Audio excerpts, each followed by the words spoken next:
1940 میں یارسل نے نہ صرف نئے علاقوں پر قبضہ کرنے شروع کیے بلکہ انہوں نے روس میں تحریری قوانین بھی متعارف کروائے اور روس میں سنہری دور کا آغاز اسی ٹائم پیریڈ میں ہوا. اسی ٹائم پیریڈ میں ہی ہوا جیسا کہ یارسل نے اپنے دور میں کئی سارے اقدامات کیے, لیکن اس کے انتقال کے بعد اس کے بیٹے نے اقتدار سنبھالا. اقتدار سنبھالتے ہی اس کے بیٹے آپس میں لڑ پڑے اور لڑائی کا فیصلہ یہ ہوا کہ وہ آپس میں لڑ کے مر گئے اور علاقے کو ایک پرنسڈم بنا دیا گیا. اور اس کی تقسیم کا فائدہ یہ ہوا کہ چنگیز خان نے اس پر حملہ کیا اور حملہ کے دوران 1223 میں دریائی کلکا کے مقام پر جنگ کا محاصرہ شروع ہو گیا, جس کے نتیجے میں چنگیز خان نے شہزادوں کو شکست دی اور اس شکست کے نتیجے میں اس نے اس علاقے پر قبضہ کر لیا. قبضے کے بعد اس نے یہ اقدامات اٹھائے کہ اس نے لوگوں کا مال ہڑپا نہیں بلکہ اس نے لوگوں کا مال انہیں واپس کر دیا تاکہ لوگوں کے ساتھ اس کے اچھے تعلقات مینٹین ہو سکیں. 12 سال بعد 1237 میں چنگیز کے بیٹے بھٹو خان کو اس خطے کا رخ کرنے کا موقع ملا. جیسے ہی اس نے اس علاقے کا رخ کیا, اس مرتبہ غیر و غصب قسم کی حکمت عملی اس نے اختیار کی. اس کے نتیجے میں یہ ثابت ہوا کہ اس شہر کو چھوڑ کر چلا جانا چاہیے, لیکن پھر اس نے سوچا کہ ایسا کیوں, میں تو نہیں ایسا کروں گا. پھر اس نے اپنی حکمت عملی کو چینج کیا اور حکمت عملی میں اس نے یہ قوانین ایڈ کیے کہ جس میں اس نے سوچا کہ شہر کو جلا کر راکھ کر دیا جاتا, یعنی کہانی کو سرے سے ختم کرنے کی کوشش کی اس نے. لہٰذا اس نے ایسا ہی کیا, اس نے شہر کو جلا کر راکھ کر دیا, جس کے نتیجے میں صرف نیوگڑ کے شہر کو ہی بخشا گیا. وہ کیوں؟ کیونکہ وہاں کے لوگوں نے, وہاں کے شہزادوں نے اس کی حکمرانی کو قبول کر لیا تھا, اور جو اس کی حکمرانی کو قبول نہیں کر رہا تھا وہ اسے جلا کے راکھ کر رہا تھا, وہ اسے تباہ و برباد کر رہا تھا.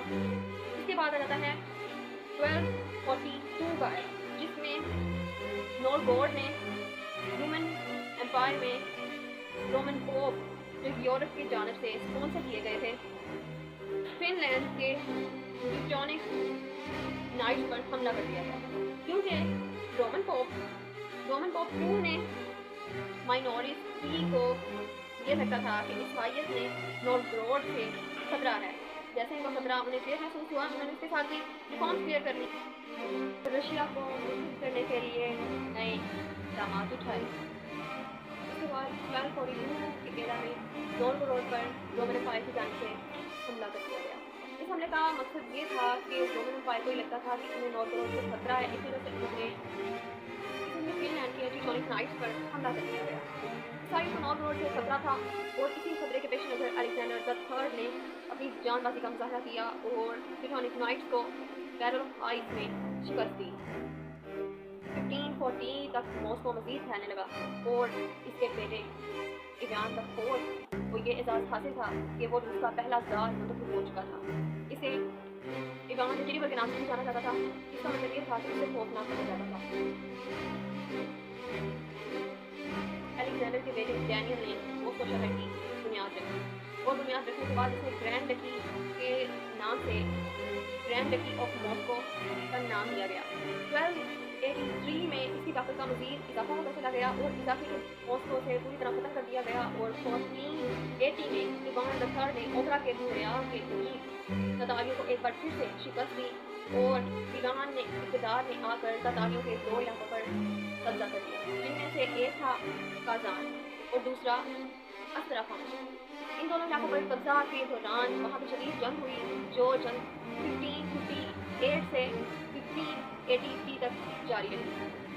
اس کے بعد 1567 ٹائم پیریڈ آ جاتا ہے, جس کے اندر روس نے یوکرین کو سیف میں پولش نیکمینی کے ساتھ بغاوت کر کے ایک جنگ شروع کر دی.